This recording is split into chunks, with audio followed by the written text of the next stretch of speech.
जय माता दी दोस्तों, मैं वनीता अपने चैनल वसुंधरा व्लॉग्स में आप सबका स्वागत करती हूँ। आज मैं आपको सुनाऊंगी सोमवती अमावस्या की कहानी, जिसको हर सुहागन स्त्री को जरूर करना चाहिए। तो चलिए शुरू करते हैं। एक साहूकार के 7 बेटा 7 बहू और एक बेटी थी। एक जो कि भिक्षा मांगन आया करता था। जो कि साहूकार की बहुआ भिक्षा देती तो ले लेता, बेटी जब भी भिक्षा देती तो लेता कोनी और बोलता कि बाई है तो सुहागन, पर बाई के भाग में दुहाग लिखियो है। यह बात सुन सुन के बाई सुकनी पड़ गई। माँ पूछी कि बाई तू सुस्त क्यों रवे है, सुखी क्यों जावे है। बाई बोली कि एक जोगी भिक्षा लेन आवे है और बोले है कि बाई की चुंदड़ी में भंग है। बाई है तो सुहागन, पर बाई के दुहाग लिखियो है। यह बात सुन के माँ बोली कि कल मैं सुनूंगी, और लुक के बैठ गई। जोगी भिक्षा लेन आया तो बाई भिक्षा देने लगी तो रोज की तरह यही बात बोली। इतनी बात सुनते ही माँ बाहर निकली और बोली कि जोगी, एक तो हम तुमने भिक्षा देवा, ऊपर से तुम हमने गाली देवो। जोगी बोला कि मैं तो गाली को नहीं दूं, सच्ची बात बोलू हूँ। इक लिखे तो सुहाग है, पर यह सुहागन थोड़े दिना के खातर है। जब माँ बोली कि तने यो बेरा है कि दुहाग लिखियो है तो यो भी बता दे कि टड़े किस तरिया। जो कि बोला कि 7 समुंदर पार एक सोना 2 वन रब है, जितने सोमवती मावस करे है। अगर वह आपको सोमवती मावस का फल दे देवे तो टल सके है, नहीं तो ब्याह होंदे ही इसका बींद सरप डस जाओगो। यह बात सुनकर माँ बहुत रोने लगी। पीछे सोना दोबन के पास चली गई। रास्ता में बहुत धूप पड़ने लगी तो एक पीपल के पेड़ के नीचे बैठ गई। पेड़ पर गरुड़ पंख का बच्चा रहा करता, जिन्हें सरप आके डसन लग गया तो साहूकारनी ने उन्हें मार के अपने गोडा के नीचे रख लिया। गरुड़ पंखनी आया सब देखकर साहूकारनी ने चोंच मारने लग गया। साहूकारनी बोली कि मैंने तो थारे बच्चा जिवाया है और थम मन्ने ही मारो हो। थारे बच्चा ने मारनिया तो ये मेरे गोडे के नीचे मरिया पड़ा है। यह बात सुन के वो बहुत खुश हो गए और बोले कि तुम्हारे बच्चे ने जिवाई है तो कुछ मांग ले। साहूकारनी बोली कि पहले मैंने वचन दो। तो वो बोले कि बच्चा सो बच्चा उकरू तो धोबी कुंड पर कांकरी हूँ। जब साहूकारनी बोली कि मैंने 7 समुंदर पार धोबा के पास जाना है, तू मैंने उठे छोड़ा। साहूकारनी सोची कि इन्हें किस तरह राजी करूं। तो सोना धोबन का 7 बेटा बहू थी, जिनकी सातवा की काम पर बहुत लड़ाई मचा करती, आपस में बहुत लड़ा करती, कोई सी भी काम को न करती। रात ने जब सब कोई सो जाता तो साहूकारनी सोना धोबन के जाती और उसका घर का सारा काम करती। गोबर थापती, गाया ने नुहाती, घर धोती, रसोई करती, चौका बर्तन करती, पीसती, कपड़ा धोती, पानी भरती और दिन उगन के पहले ही चली जाती। बउआ सोची कि सारा काम कौन सी करे है, आपस में एक दूसरे से पूछती भी कोनी।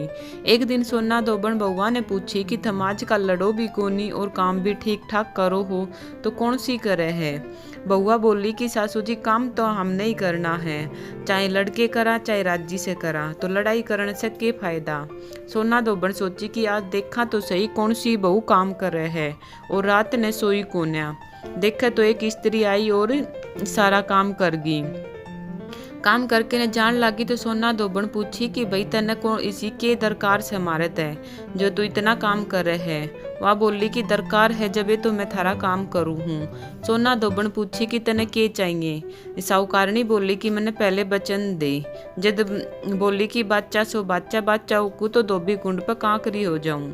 साहूकारनी बोली कि मेरी बेटी के दुहाग लिखियो है, सो चाल के सुहाग दे दे, तू सोमवती करे है, जी का फल दे दे। तो सोना धोबन आपके बेटा बउआ ने बोली कि मैं तो इसके साथ जाऊं हूँ, गले से थारा बाप मांगर हो जावे तो तेल घी के कुप्पा में गाल कर छोड़ दियो। दोनों जनी साहूकारनी के घर आ गई। बेटी का ब्याह मांड दियो। बींद फेरा में बैठा तो सोना धोबन बींद के गोडा कने कच्चा करवा में कच्चा दूध और तांत की तार लेकर बैठ गई। थोड़ी देर में सांप बींद ने डसने लग गया। सोना धोबन करवा आगे दे के तांत से बांध दिया, पर बींद डर के मारे मर गया। जना सोना धोबण टिक्का में से रोड़ी काढ़ी, मांग में से सिंदूर काढ़िया, कोया में से काजल काढ़ी, नुआ में से मेहंदी काढ़ी और चिटली अंगड़ी का छिट्टा दे दिया और बोली कि आज तक मैंने जितनी भी सोमवती करी से उनका फल तो साहूकार के बेटा बउआ ने लागियो और आगे जो मैं करूँगी वो मेरे धनी बेटा ने लागियो।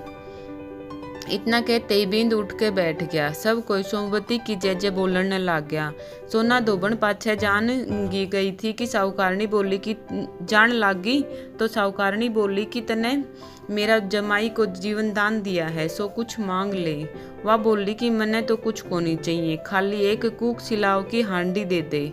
हांडी लेकर चाली। रास्ता में सोमवती आई तो हांडी को 108 और 13 चकपाइया करके पीपल के नीचे कहानी कही और पीपल के नीचे फेरी देके उन्हें वहीं पर गाड़ दिया। उठे जब देखा तो बिका धनी मांगर होयोड़े तेल घी के कुप्पा में पड़ो है। जब टिक्का में से रोड़ी काढ़ी, मांग में से सिंदूर काढ़ा, कोया में से काजल काढ़ी, नुआ में से मेहंदी काढ़ के चिटली आंगड़ी को छिट्टो दियो और बोली कि जो रास्ता में सोमवती करी है उका फल मेरे धनी ने लागियो। इतना कहते ही धनी उठ के बैठ गयो। घर को जोशी आयो और बोलियो कि जजमान सोमवती को के कर्यो है सो दे दो। सोना धोबण बोली कि मैं तो सोमवती रास्ते में आई थी सो कि मैं को नहीं करया, जो करया हो पीपल के पेड़ के नीचे ही गाड़ दिया। जोगी जाकर देखा तो 108 और 13 चकपाइये सोने के चक्कर हो रहे हैं। जोशी जल्दी जल्दी सारा घरा ले आया और कहो कि जजमान इसी सी फेरी करी है और मन्ने कह दियो कि किम्मे को नहीं करया। सोना धोबण बोली कि ये तो थारे ही भाग से होयो है सो थे ले जाओ। जोशी बोलो कि मेरी तो चौथी पाती हो वह बाकी थारो मन होवे जिकने देओ।